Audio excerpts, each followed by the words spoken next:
कि अरे रतिया कई अजरिया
रिमक झिमक जब बदरा बरसे सावन में कजरिया।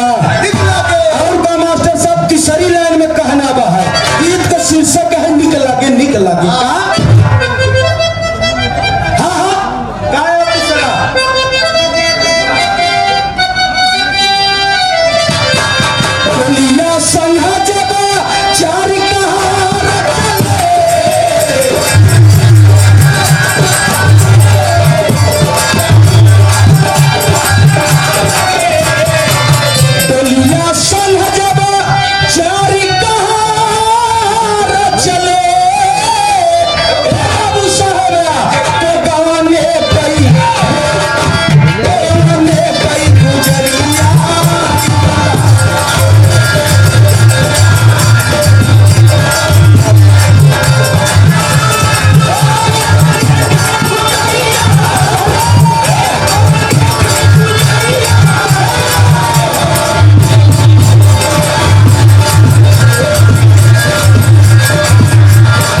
का चार कहार चले तो गौने कई गुजरिया निकला। चौथी लाइन फिर कभी इशारा देथन का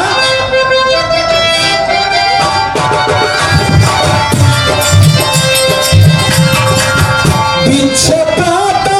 भारा न लागे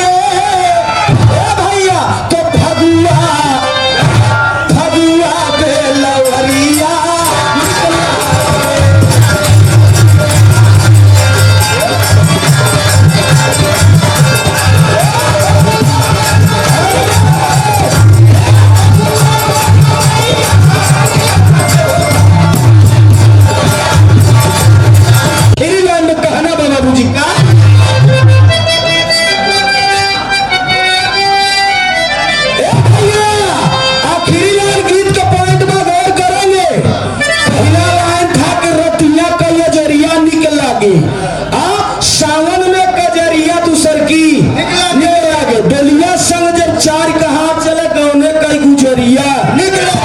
बीच प्रात जब भारान लगे तो फगुआ बेलवरिया निकल